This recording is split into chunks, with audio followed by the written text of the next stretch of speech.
Hey,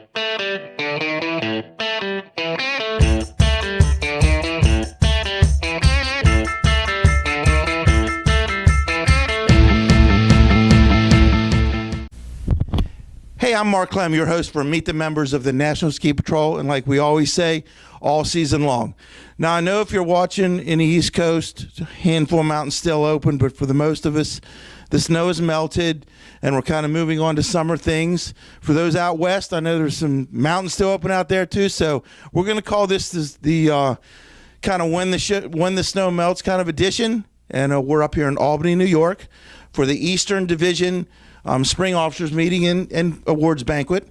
And I'm here with Rick Knight, who is our, I don't want to know if I want to say brand new National Chairman for the National Ski Patrol, but pretty new, right?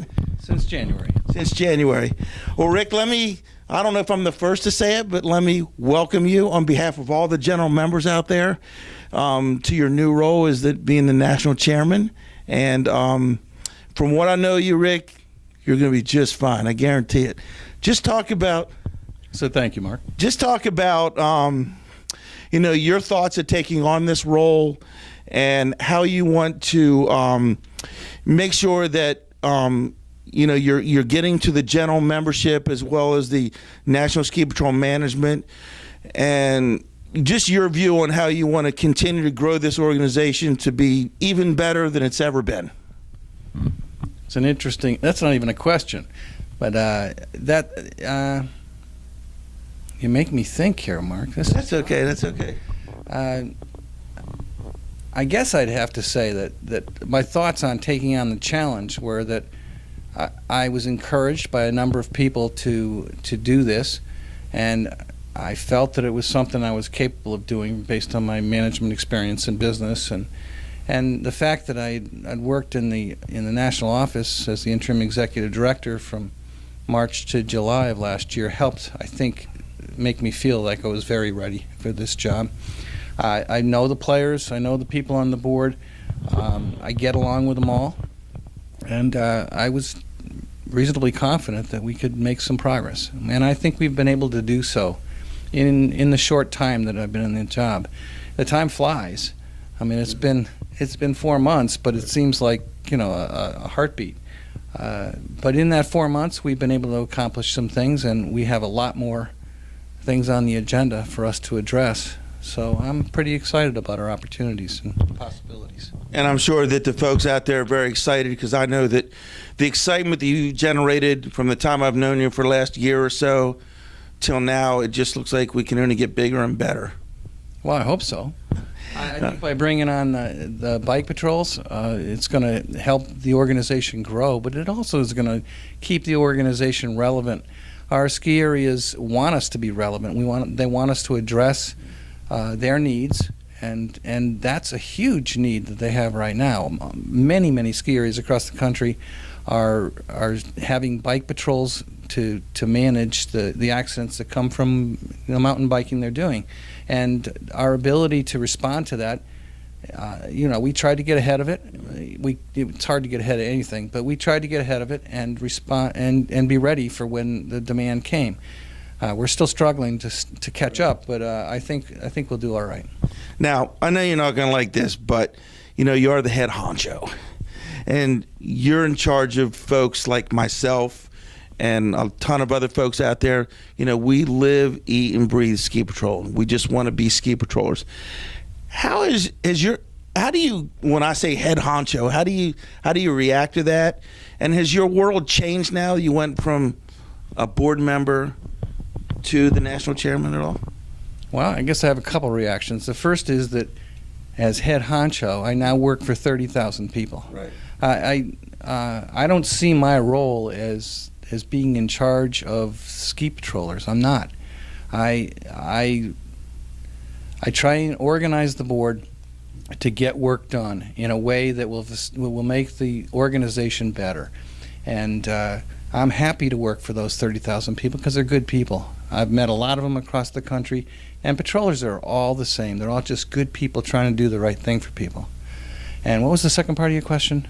So your world hadn't really changed. That was what I was kind of getting. Changed. Okay. Going from being a board member to being the chairman of the board was a dramatic change, and much more intense than I expected.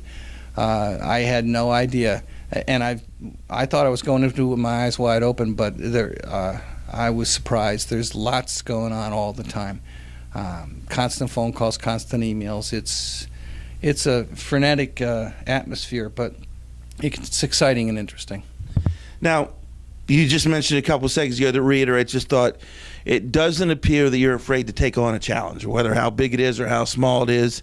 And just to jump back, when you went to the national office and kind of took charge there when we didn't have an executive director, when the search was on for a little while, I don't know very many people that would have just said, whatever it takes, I'm going to help get it, try to keep it afloat. Well, I'm particularly lucky. I'm retired, so I didn't have constant demands on my time, so I was capable of getting away for a few months. I had the opportunity to do the exact same type of thing in business a couple of times in my career successfully, so I was confident that I could do what needed to be done. I also had a pretty good sense for what was needed. They just needed someone to lead them and to listen to them. And they're a fabulous staff out there. They're really good people that are doing really good things. They're working real hard to help all of us meet our objectives. And it was very, very easy. They were thrilled to have somebody there who would say yes if they had a request, who would listen to them if they had a complaint or a concern, and would just manage the organization. It was easy, frankly. I mean, I can attest to that. I was out there for 3 or 4 days back in November talking to Megan, and I think the folks reiterated out there that they had somebody to turn to go to give them, whether they like the answer or not, you were able to give them a definitive answer. And I don't think that if you tell them something they don't want to hear, that's not a problem. Right. I don't think. They understand that sometimes the answer is going to be no, but at the same time, at least I gave them an answer, and that was important to them. Now, I know this job has to be overwhelming at times, a whole bunch of fun. I don't know if you've had enough time to have a whole bunch of fun, but when I was up at your mountain, up at Mount Southington a month or so ago, it seemed you were instructing the candidates and all that, and as overwhelming as being the national chairman can be, I think it was good that the folks out there saw that you're a regular patroller too. You were taking the time to help out. What did you have, 6 or 7 candidates there that day?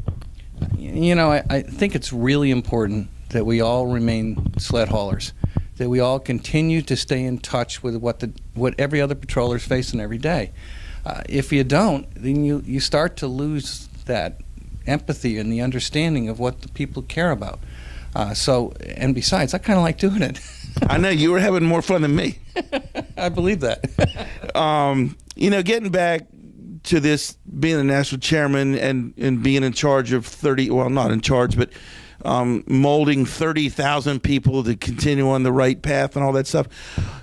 You mentioned a little bit a while ago some of the ideas you have, and you have some really cutting edge ideas that I think is going to really help the patrol grow and satisfy our needs to keep 30,000 people patrolling.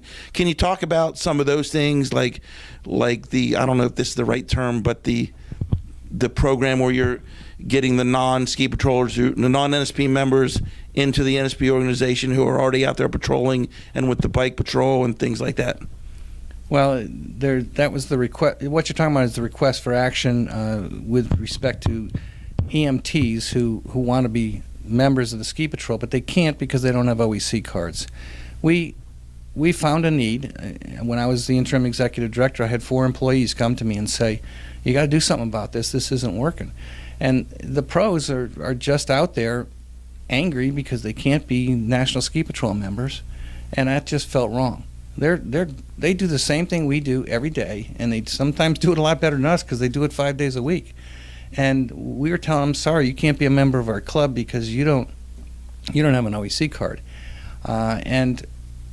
We've since then pushed real hard to find a way to embrace those people and bring them into our organization and allow them to enjoy the camaraderie and all the benefits that we offer to our members, which is something that they want. And I think it's the desire wasn't, in my mind anyway, the desire wasn't to bring more members in. The desire was to connect with those people and embrace those people, because they're patrollers just like you and me. Mm-hmm.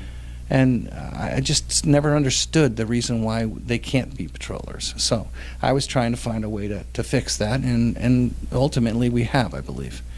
Now, another great trait that you have, I mean, I haven't known you for years and years and years. You're the calming effect. To me, you come across as, I don't have to yell and scream. I can sit down and we can talk it out and make it right. Do you look at yourself as that? I mean, maybe I put too much on. I'm not so sure that everybody would agree with you on that subject, but I guess the better you know me, the more you see that side of me. But the reality is, it's just business.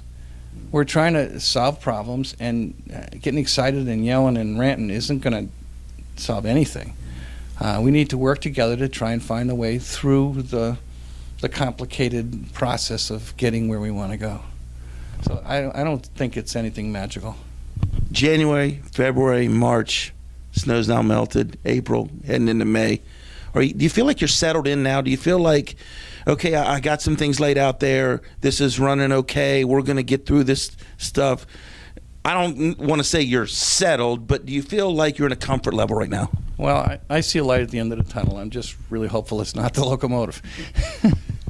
I do feel like things are, I can't say settled. It's far from settled at this point, but I think the potential to start making improved progress as time goes forward is there, and I'm hopeful that we start to knock some things off the list instead of adding them.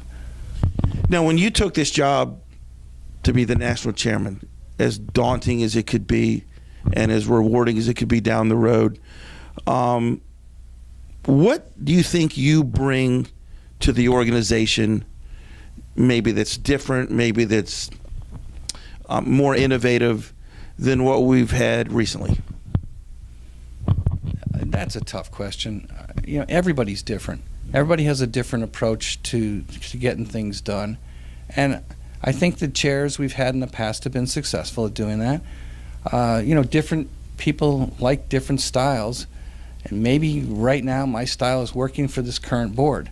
I don't think there's anything magical. I'm just managing, and that's what I've done for my whole career. So I'm just doing what I know how to do, and I'm doing it the only way I know how to do it. And if it's working, that's great. That's what I would hope for. Yeah, when I come back up to Mount Southington next winter sometime to stop by, we're going to be skiing again. You're going to be there training, and you're not giving that part up, right? No, sir. No, sir. I'll do that long after I'm done being the chairman, that's for sure. Just talk about, we always like to find out like how you got into this business. How'd you get hooked? A lot of us were passion skiers, but how did you get started? Was there anybody out there that kind of pushed you and said, you'd be a pretty good patroller. You want to try? Well, my wife and I were teaching a first aid course for American Red Cross, and one of our students was a patroller that had lost her certification and was looking to get it back. And she just chatted with us about being on ski patrol. We stopped by. They said, sure, come on in. And the two of us joined, and that was 40 years ago. So 40 years later, you're still having that same fun. Hopefully that same passion's there, and hopefully we'll have some more of that passion. Maybe I can ski with you next year a little bit more than we did this year. It's not, especially not at a small mountain, it's not so much about the skiing as the people you're with. Patrollers are fabulous people. They're good to be around.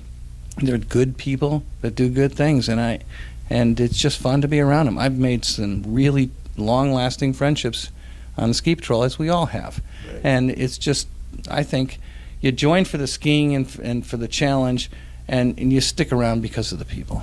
Warren Miller, I skied with Warren Miller at Whitetail a long time ago, and he told me that my favorite mountain is wherever I'm skiing, and then he would say that in all his videos. I came to your mountain. I was at Stratton Mountain a couple days before that. We were up at Sugarloaf a little bit before that. I came to your mountain, and everyone goes, it's just a small little mountain, but you know what? I had a ton of fun there. So it's not, I don't think it's the mountain. I think it's if you're skiing, you're having a bunch of fun. I agree. Well, Rick, it's a pleasure sitting down talking to you. I know you're going to have a busy weekend here because all the people here are going to have 1,000 questions for you, and you're going to be right there to answer them. And you're entertaining some folks from the national office and all that. So I appreciate you sitting down with us. And I just wanted to do this so the people out there would get to know who Rick Knight is, and you are a fearless leader. I wouldn't say fearless, but I understand. And I appreciate it. Thanks a lot. Okay. Hey, folks, I'm Mark Clem again, your host for Meet the Members of the National Ski Patrol. Hey, we do the interviews on snow. We sit down in an office. We were out in a park in Colorado. And today, we're at the Destin Hotel and Conference Center in Albany, New York, and it's pouring the rain down outside. But we've met another good friend in Rick Knight.